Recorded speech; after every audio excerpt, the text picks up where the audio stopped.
Pois bem, a nossa atividade de hoje, segunda-feira, 26 de abril, de língua portuguesa, atividade 13.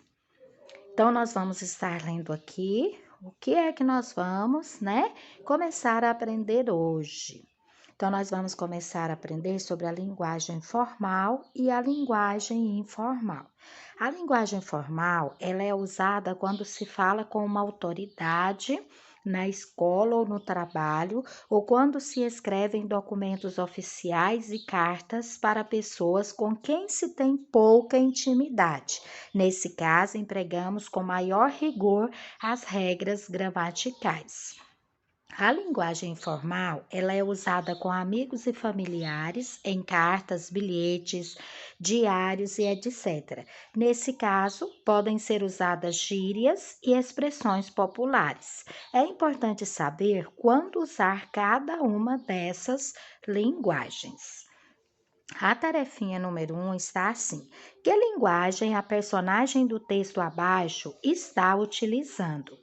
Com licença, senhor Osvaldo, a professora pediu-me que lhe entregasse as redações. Aqui, como a gente pode observar, quem escreveu ou quem falou isso aqui preocupou em estar falando da maneira mais correta possível, né? Usou, a expressão com licença, pediu-me. Então a pessoa ela teve esse cuidado de estar fazendo o melhor possível. Então, quando há essa preocupação, nós dizemos que a pessoa está usando a linguagem formal. Então, você vai colocar um X aqui. Reescreva as frases trocando a linguagem informal nas expressões sublinhadas por linguagem formal. Então, aqui nós temos assim: a gente sentiu o maior medo, né? E a segunda que tá, eu tô com fome. Então, como que a gente poderia estar falando isso aqui da maneira melhor possível, mais correta possível, tá? Então, a gente vai estar escrevendo aqui a maneira correta de estarmos fazendo essa atividade. Então, aqui está, a correção aí para vocês. Então, nós sentimos os maiores medos. Eu tô com fome. O correto é eu dizer eu estou com fome. Então, faça aí a correção. A na atividade 3 está assim. Leia e observe. Nós temos a cena 1 e a cena 2. Na cena 1, a criança chegou na sala do diretor e disse: Com licença, senhor Osvaldo, a professora pediu-me que ele entregasse as provas. Obrigado, garoto. Deixe-me ver. Aí na rua com os amigos. E aí, Rico, tudo beleza? E aí, mano? E aí, galera? Na boa?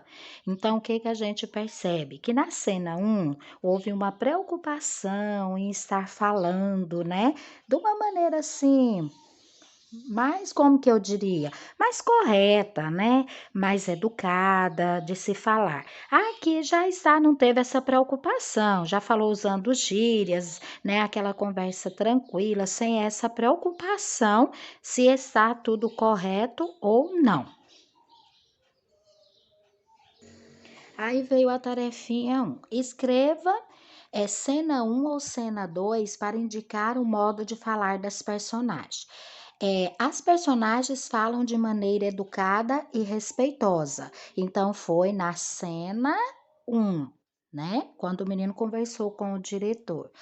As personagens conversam à vontade de modo descontraído. Então, foi na cena 2.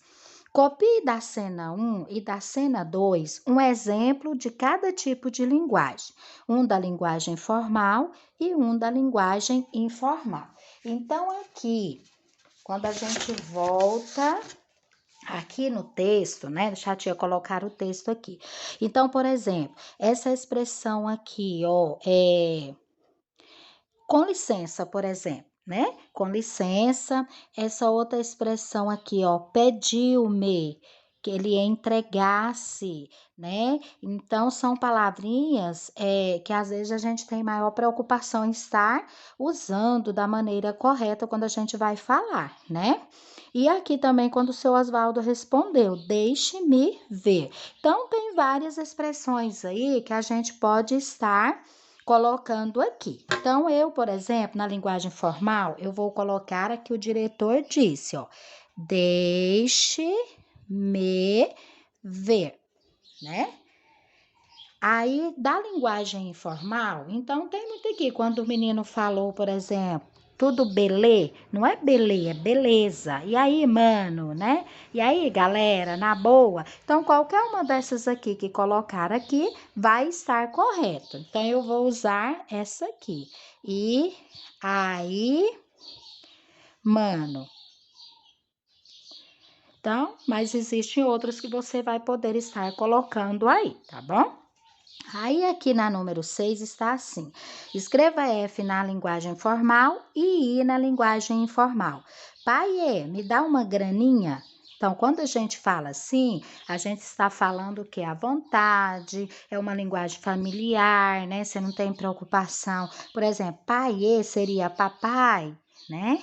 Graninha seria me dar um dinheiro, né? E tal. Seria uma maneira mais correta de falar. Então, aqui não teve essa preocupação. Então, aqui é I, né? Que é linguagem informal.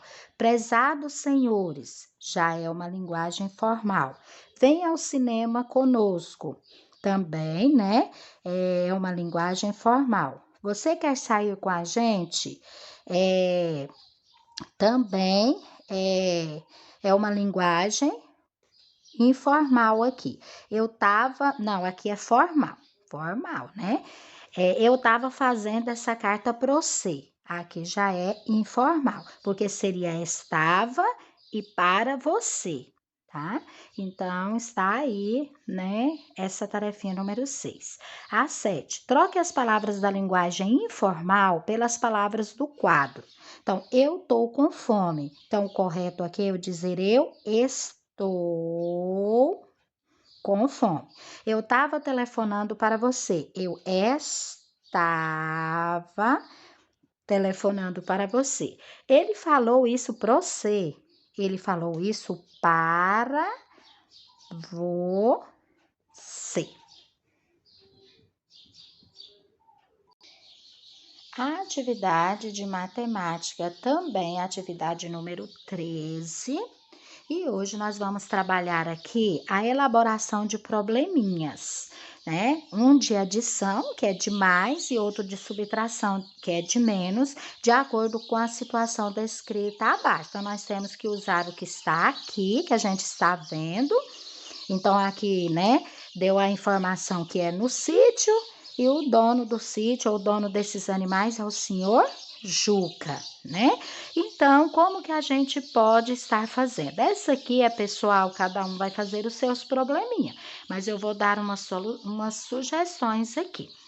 Um probleminha de adição, por exemplo, né?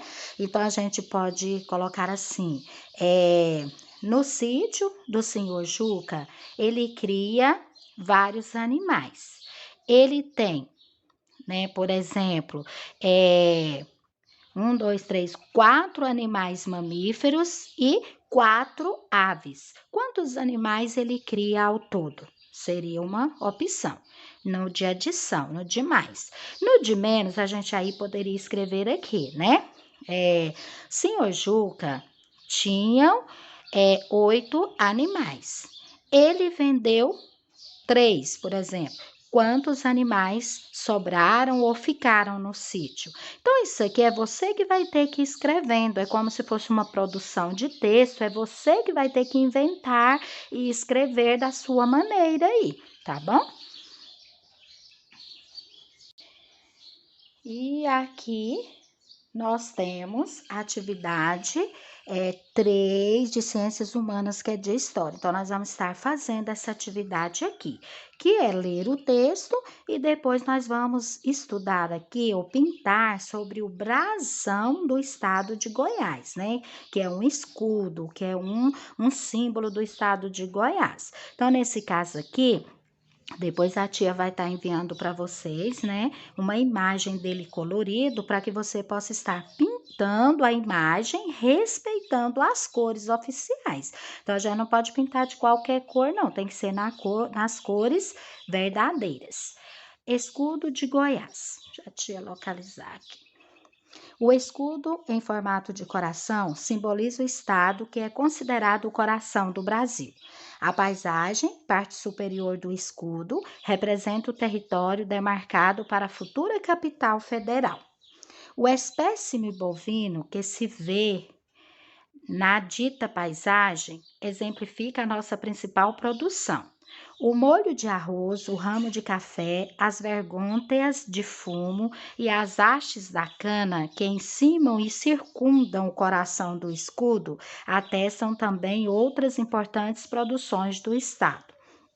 O campo amarelo com losango vermelho dá a ideia da riqueza mineral de Goiás. No campo azul do escudo, vê-se o cometa de Biela, representando o formoso Araguaia. No ponto do seu curso, em que, abrindo-se em dois, forma a ilha do Bananal. Os anéis de cor amarela que cingem o coração em sentido vertical e os dois outros da mesma cor e um intermediário escuro em sentido horizontal representam estes as três principais bacias do estado: a amazônica, platina e franciscana, e aqueles os 12 principais rios do estado que correm para o sul. É o Rio São Marcos, Veríssimo, Corumbá, Meia Ponte, Rio dos Bois, Rio Claro, Rio Verdinho, Corrente, Rio Aporé, Sucuri, Rio Verde e Rio Pardo.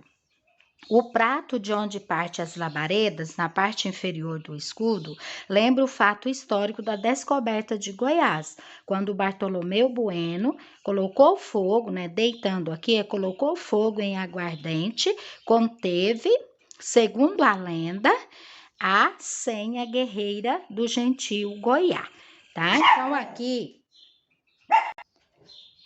Então aqui contam, né? Relembra um pouco a história do início do começo do estado de Goiás, e aqui é um dos símbolos, né? Como tem a bandeira de Goiás, tem o hino, né? O brasão também é um outro símbolo.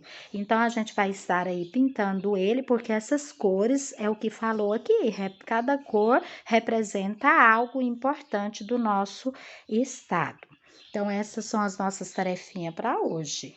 Fiquem com Deus, boas tarefas.